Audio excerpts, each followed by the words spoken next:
اور نہ لیا جائے گا اس سے کوئی معاوضہ اور نہ وہ مدد کیے جائیں گے۔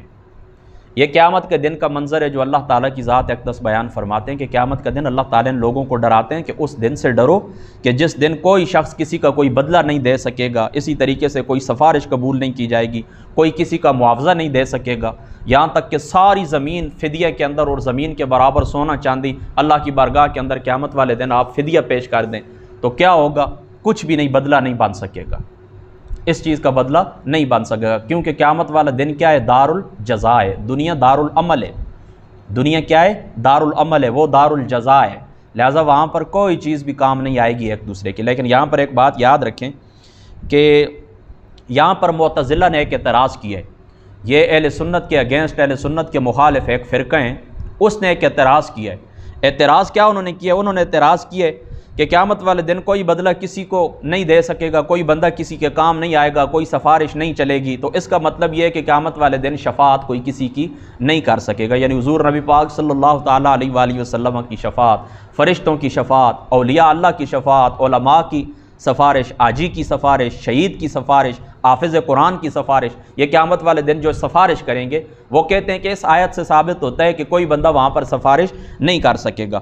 تو علامہ قرطبی رحمۃ اللہ تعالی علیہ آپ نے لکھا ہے تفسیر قرطبی کے اندر، فرماتے ہیں اجمع المفسرون علی ان المراد بهذه الآیۃ النفس الکافرۃ لا کل نفس، پھر اس کو سن لیں، اجمع المفسرون علی ان المراد بهذه الآیہ، فرماتے ہیں تمام مفسرین کا اس بات کے اوپر اجماع ہے کہ یہاں پر نفس سے مراد کیا ہے؟ یہاں پر نفس سے مراد کافر ہے، یعنی کوئی کافر کسی کے کام نہیں آئے گا، مسلمان کے کام آئے گا، یہ بات یاد رکھیں۔ اس آیت سے کیا مراد ہے؟ اللہ تعالیٰ یہودیوں کو ڈراتا ہے کہ ڈر جاؤ اس بات سے کہ تم لوگ چونکہ اسلام کے دعوے دار نہیں ہو، اسلام کے فالورز نہیں ہو، تم لوگوں نے کفر کیا ہے، لہٰذا تمہارا آپس میں ایک دوسرے کو تم قیامت والے دن کام نہیں آؤ گے، ڈر جاؤ اس جگہ سے۔ یہاں پر مراد مسلمان نہیں ہے، سارے نفس یہاں پر مراد نہیں ہے، مسلمان کے کام آئیں گے۔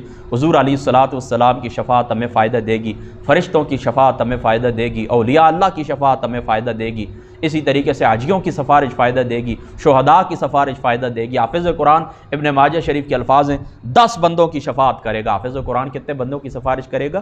10 بندوں کی سفارش کرے گا۔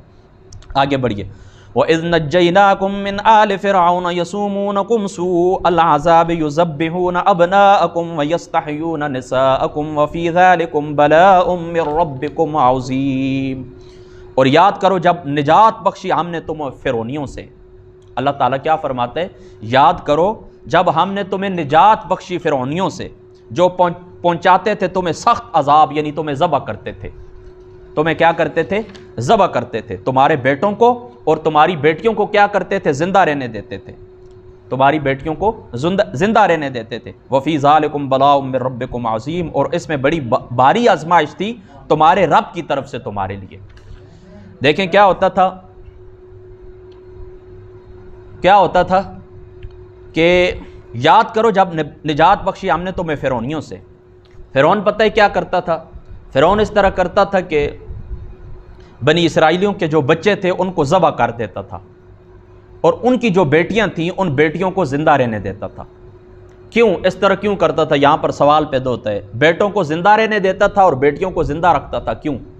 دیکھیں قرآن کے اندر اس بات کی وضاحت کوئی نہیں ہے، لیکن یہاں پر جمہور مفسرین نے یہی لکھا ہے کہ اس کو نجومیوں نے بتایا تھا کہ اس سال ایک لڑکا پیدا ہوگا، یا آنے والے زمانے کے اندر ایک لڑکا پیدا ہوگا جو تیری بادشاہت ختم کر دے گا۔ فرعون کو نجومیوں نے کہا کہ ایک لڑکا پیدا ہونے والا ہے جو تیری بادشاہت کو کیا کرے گا؟ ختم کر دے گا۔ تو اس نے کیا کیا؟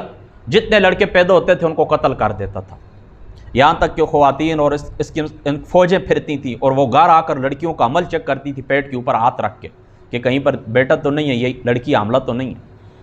پھر بیٹا پیدا ہوتا اس کو نظر کے اندر رکھتے، بیٹا پیدا ہوتا ذبح کر دیتے، اور لڑکی پیدا ہوتی اس کو زندہ رہنے دیتے۔ اور دوسری بات یہ، ایک تو مفسرین نے یہ لکھا ہے، اور دوسری بات یہ بھی ہے جس کے اوپر بہت کم لوگوں کی توجہ گئی ہے، وہ یہ ہے کہ بنی اسرائیل کی اولاد کثرت سے بڑھ رہی تھی۔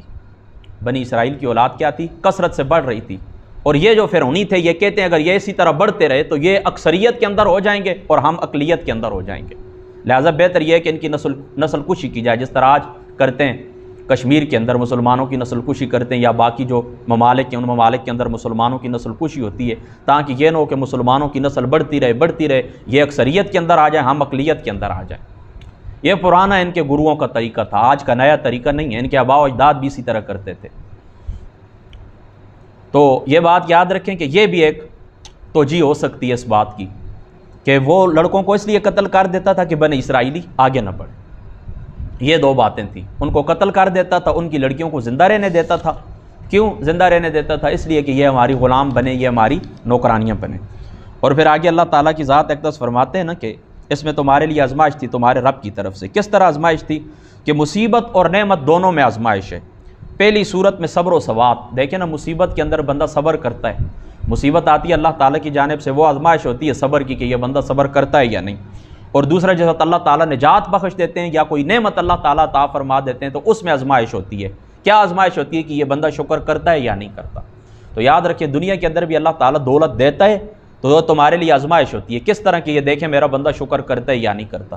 اور اللہ تعالیٰ نہیں دیتے، دولت لے لیتے ہیں یا نہیں دیتے تو اللہ تعالیٰ کی ذات اقدس میں آزماتے ہیں کہ یہ میرا بندہ صبر کرتا ہے یا نہیں کرتا۔ صبر اور شکر یہ مومن مسلمان کی دو صفات ہیں، یہ مومن مسلمان کو اللہ تعالیٰ کی ذات اقدس نے دو صفتیں عطا کی ہیں۔ ہر مسلمان کے اندر صبر بھی ہونا چاہیے، ہر مسلمان کے اندر شکر بھی ہونا چاہیے، ٹھیک ہے؟ تو اللہ تعالیٰ کی ذات اقدسوں میں انہیں یہ احسان یاد دلاتے ہیں کہ یاد کرو میرا وہ احسان، کہ میرا احسان تمہارے اوپر کیا ہے کہ ان لوگوں سے میں نے تمہیں نجات بخشی ہے، فرعونیوں سے نجات بخشی ہے کہ جو تمہارے بیٹوں کو زندہ درگور کا، جو تمہارے بیٹوں کو قتل کر دیتے تھے اور تمہاری بیٹیوں کو زندہ رہنے دیتے تھے۔ وَإِذْ فَرَقْنَا بِكُمُ الْبَحْرَ فَأَنْجَيْنَاكُمْ وَأَغْرَقْنَا آلَ فِرْعَوْنَ وَأَنْتُمْ تَنْظُرُونَ، اور جب پھاڑ دیا ہم نے تمہارے لیے سمندر کو، پھر ہم نے بچا لیا تم کو اور ڈبو دیا فرعونیوں کو، اور تم سمندر کے کنارے کھڑے ہو کر دیکھ رہے تھے، ٹھیک ہے؟ یہ اس طرح ہوا تھا۔ پھر اللہ تعالیٰ کی ذات اقدس سے حکم ملا تھا تو راتوں رات حضرت موسیٰ علیہ السلام کی جو ذات مقدس آئے تو آپ نکل گئے، بنی اسرائیل کو لے کر نکل گئے مصر سے۔ موسیٰ علیہ السلام کو حکم ہوا اللہ تعالیٰ کا، تو مصر سے انہوں نے کیا کیا؟ بنی اسرائیلیوں کو لیا اور نکل پڑے۔ تو جب بحر کلزم کے کنارے کے اوپر پہنچے تو اب دیکھیں ان کو بھی خبر ہو گئی، پیچھے فرعونیوں کو بھی خبر ہو گئی کہ یہ تو نکل گئے ہیں، تو انہوں نے پیچھا کیا، پیچھے فوجیں بھیجی ہیں فرعون نے کہ جائیں ان کو پکڑیں، نکل گئے میری بادشاہت سے، کہاں جا رہے ہیں؟ تو راستے کے اندر بحر کلزم تھا، تو حضرت موسیٰ علیہ السلام نے اپنا عصا، یہ موسیٰ علیہ السلام کا معجزہ تھا، موسیٰ علیہ السلام کی ذات مقدسہ نے اپنا عصا مارا بحر کلزم کے اوپر، سمندر کے اوپر، تو اس سمندر نے راستہ دے دیا۔ اب یہ کیا ہوا؟ یہ سارے جتنے بھی بنی اسرائیلی تھے حضرت موسیٰ علیہ السلام کی قیادت میں یہ گزر گئے۔ اب پیچھے وہ بھی آ رہے تھے، انہوں نے دیکھا کہ یہ تو راستہ بنا ہوا ہے، چلو ہم بھی اترتے ہیں۔ جب یہ اترے درمیان کے اندر پہنچ گئے، اللہ تعالیٰ نے دریاؤں کو ملنے کو حکم دیا، اللہ تعالیٰ نے ان کو تباہ و برباد کر دیا۔ تو اللہ تعالیٰ بنی اسرائیلیوں کو یہ احسان یاد دلاتے ہیں کہ یاد کرو ان مظالم سے میں نے تمہیں نجات بخشی ہے کہ تمہارے ساتھ فرعون اور فرعونی کیا کرتے تھے، تمہاری بیٹیوں کو زندہ رکھتے تھے نوکری کے لیے، اور تمہارے بیٹوں کو کیا کرتے تھے؟ ذبح کر دیتے تھے۔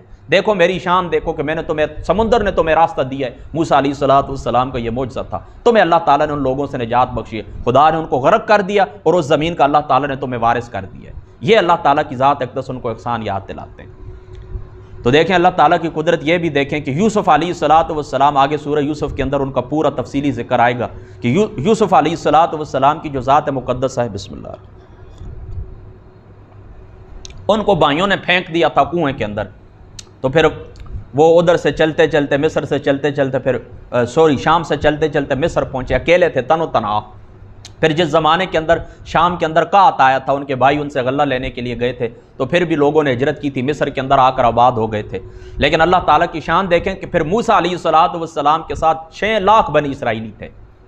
یوسف علیہ السلام اکیلے ہجرت کر کے آئے نا مصر، پھر مصر سے نکلتے وقت دیکھیں اللہ تعالیٰ نے ان کی اولاد کو کتنا بڑھایا کہ 6 لاکھ لوگ تھے حضرت موسیٰ علیہ السلام کے ساتھ جنہوں نے دریا پار کیا تھا۔ 6 لاکھ حضرت یوسف علیہ السلام کا تابوت بھی وہ ساتھ لے کر گئے تھے، وہ بھی انشاءاللہ تعالیٰ سورہ یوسف کے اندر میں انشاءاللہ تعالیٰ آپ کو تفسیر بتاؤں گا۔ تو پھر اللہ تعالیٰ نے دیکھیں نا ان لوگوں کو کیا کیا، اللہ تعالیٰ کی ذات اقدس نے ان لوگوں کو غرق کر دیا، ان لوگوں کو اللہ نے نجات بخشی اور فرعونیوں کو اللہ تعالیٰ نے تباہ کر دیا۔ یہ بھی ایک احسان تھا اللہ تعالیٰ کی ذات مقدسہ کا بنی اسرائیلیوں کے اوپر، تو اللہ تعالیٰ نے ان کو یہ وعدہ یاد دلایا۔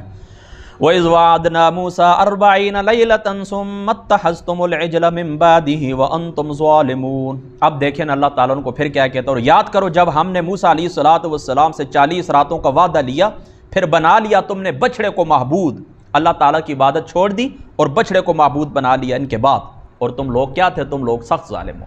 یعنی اتنا تمہارے اوپر اللہ تعالیٰ کی ذات اقدس کرم کرتے ہیں۔ اب دیکھو نا، غور کرو اس بات کے اوپر، جب یہ پار ہو گئے نا، یہ پار لگ گئے، اب فرعونی تباہ ہو گئے، بنی اسرائیلی بچ گئے، تو اب دیکھیں نا مصیبت، دشمن سے تو جان چھوٹ گئی۔ اب اللہ تعالیٰ کا ارادہ یہ ہوا کہ میں ان کو ایک قانون عطا کروں جس قانون کے تحت یہ زندگی گزاریں۔ اب دیکھیں نا، دشمن سے لڑائی تو ختم ہو گئی نا، آزاد ہو گئے، سکون کے ساتھ ہو گئے، اب انہیں ایک کتاب دی جائے جس کتاب کے مطابق یہ زندگی گزاریں۔ تو موسیٰ علیہ السلام سے اللہ تعالیٰ نے 40 راتوں کا وعدہ لیا کہ آپ آئیں تو کوہ طور کے اوپر 40 راتوں کے اندر میں کیا کروں گا، تمہیں کتاب تورات عطا کروں گا۔ تو اب یہ اس طرح ہوا نا کہ موسیٰ علیہ السلام گئے طور کے اوپر کتاب لینے کے لیے۔ کون سی کتاب؟ تورات لینے کے لیے گئے۔ پیچھے ان لوگوں نے کیا کیا، موسیٰ علیہ السلام کے ساتھ کیے ہوئے وعدے، وہ ایمان سب کچھ بھلا گئے، اور انہوں نے کیا کیا، بچھڑے کی عبادت کرنا شروع کر دی۔ یہ ایک سامری جادوگر تھا، وہ بھی آگے جا کے بتاؤں گا، اس نے ورغلایا تھا ان کو۔ تو ایک دن کے اندر قریباً 70,000 لوگوں نے کیا کیا، اللہ تعالیٰ کا وہ جو معاملہ تھا، اللہ تعالیٰ کی ذات اقدس کے اوپر عبادت تھی، جو اللہ کو معبود مانتے تھے، حضرت موسیٰ کو نبی مانتے تھے، وہ سب کچھ چھوڑ چھاڑ کر بچڑے کی عبادت کے اندر مصروف ہو گئے۔ مجھے بتائیں کتنی احسان فراموش قوم ہے جن کے اوپر اللہ تعالیٰ دیکھیں ان کو یہ احسان یاد دلاتے، دیکھیں میں نے تمہارے اوپر کتنے احسانات کیے۔ آگے اور بھی احسانوں کا ذکر، احسانات کا ذکر آئے گا، لیکن یہ آپ جو پڑھ چکے ہیں، جو آپ سن چکے ہیں، یہ کتنا اللہ تعالیٰ کے ان کے اوپر احسان ہے کہ ان کو اندر اللہ تعالیٰ نے نبوت رکھی، ان کے اندر علم و حکمت رکھی، بنی اسرائیل فرعونیوں سے اللہ تعالیٰ نے ان کو نجات عطا فرمائی۔ لیکن ان لوگوں نے کیا کیا، تھوڑی سی دیر تھی، 40 دنوں کے لیے موسیٰ علیہ السلام گئے تھے طور کے اوپر، پیچھے انہوں نے کیا کیا، سب کچھ بھول گئے اور بچڑے کی عبادت شروع کر دی۔ اللہ تعالیٰ فرماتا ہے تم بڑے ناشکرے لوگ ہو، تم بڑے ظالم لوگ ہو، تم نے کیا کیا ہے، یاد کرو کہ تم نے کیا کیا ہے، میں نے تمہارے اوپر کتنے احسان کیے، تم نے کیا کیا۔ بسم اللہ۔ ثم عفونا عنکم من بعد ذلک لعلکم تشکرون، پھر بھی درگزر فرمایا ہم نے تم سے اس ظلم عظیم کے بعد شاید کہ تم شکر گزار بن جاؤ۔ اللہ تعالیٰ فرماتے ہیں یہ کام تم نے کر لیا ہے، اس کے بعد پھر میں نے کیا کیا، تمہارے اوپر رحم کیا۔ اللہ تعالیٰ کی ذات اقدس فرماتے ہیں میں نے تمہارے اوپر رحم کیا ہے۔ کیوں رحم کیا ہے؟ تمہیں میں نے معاف کر دیا، اس لیے شاید تم شکر کر جاؤ۔ وَإِذْ آتَيْنَا مُوسَى الْكِتَابَ وَالْفُرْقَانَ لَعَلَّكُمْ تَهْتَدُونَ، اور جب عطا فرمائی ہم نے موسیٰ علیہ السلام کو کتاب، وہ کتاب کیا تھی؟ تورات تھی، اور حق اور باطل کی تمیز کی قوت تاکہ تم سیدھی راہ چلنے لگو۔ وَإِذْ آتَيْنَا مُوسَى الْكِتَابَ وَالْفُرْقَانَ لَعَلَّكُمْ تَهْتَدُونَ، اللہ تعالیٰ فرماتے ہیں جب ہم نے موسیٰ علیہ السلام کو کتاب اور فرقان عطا کی، کتاب عطا کی، کتاب سے مراد کیا ہے؟ کتاب سے مراد یاد رکھیں تورات ہے، اور فرقان سے مراد معجزات ہیں۔ کتاب سے کیا مراد ہے؟ تورات، اور فرقان سے کیا مراد ہے؟ معجزات۔ یہ اللہ تعالیٰ نے کس کو عطا کیا؟ موسیٰ علیہ السلام کو عطا کیا۔ تمہارے پیغمبر کو اللہ تعالیٰ نے کتاب بھی عطا کی، معجزات بھی عطا کی۔ وَإِذْ قَالَ مُوسَىٰ لِقَوْمِهِ يَا قَوْمِ إِنَّكُمْ ظَلَمْتُمْ أَنفُسَكُمْ بِاتِّخَاذِكُمُ الْعِجْلَ فَتُوبُوا إِلَىٰ بَارِئِكُمْ فَاقْتُلُوا أَنفُسَكُمْ ذَٰلِكُمْ خَيْرٌ لَّكُمْ عِندَ بَارِئِكُمْ فَتَابَ عَلَيْكُمْ إِنَّهُ هُوَ التَّوَّابُ الرَّحِيمُ، اور یاد کرو جب کہا موسیٰ علیہ السلام نے اپنی قوم سے، اے میری قوم بے شک تم نے ظلم عظیم ڈھایا اپنے اوپر، بچڑے کو خدا بنا لیا تم نے، پس چاہیے کہ توبہ کرو اپنے خالق کے حضور، سو قتل کرو اپنوں کو جنہوں نے شرک کیا، یہ بہتر ہے تمہارے لیے خالق کے نزدیک۔ پھر حق تعالیٰ نے تمہاری توبہ قبول کر لی، بے شک وہ اللہ تعالیٰ کی ذات اقدس توبہ قبول فرمانے والا ہے۔ حضرت موسیٰ علیہ السلام نے اپنی قوم سے کیا کہا؟ اے میری قوم تم نے اپنے اوپر بڑا ظلم کیا ہے، لیکن اب اللہ تعالیٰ کے حضور توبہ کرو۔ اور توبہ کا طریقہ کیا تھا یہ بھی آپ سن لیں، آپ کے اوپر اللہ تعالیٰ کا کتنا کرم ہے۔ تمہاری توبہ کیا ہے پتہ ہے؟ تمہاری توبہ کیا ہے؟ تمہاری توبہ یہ اللہ تعالیٰ کی بارگاہ کے ساتھ وعدہ کریں، اللہ کی ذات کے ساتھ وعدہ کریں کہ پاک پروردگار جو گناہ مجھ سے ہوا ہے میں آئندہ یہ گناہ نہیں کروں گا، اور دل کے اندر ندامت ہونی چاہیے، دل کے اندر ندامت ہونی چاہیے کہ میں نے یہ کام کیا ہے، غلط کیا ہے، میں نادم ہوں اس بات کے اوپر، میری توبہ ہے، میں اب آئندہ ایسا نہیں کروں گا۔ یہ تمہاری توبہ ہے، ایک توبہ کرنا، دل کے اندر ندامت محسوس کرنا، اور دوسرا جو حق آپ کے پاس ہے وہ حق کسی کو واپس لوٹا دیں۔ مثال کے طور پر کسی بندے کے آپ نے 20 روپے چوری کیے تھے، اب آپ توبہ کرتے ہیں تو اس کا کیا طریقہ ہے؟ اللہ سے معافی مانگنا، دل کے اندر ندامت محسوس کرنا، اور جو حق آپ کے پاس 20 روپے اس بندے کو جا کر واپس دے دینا۔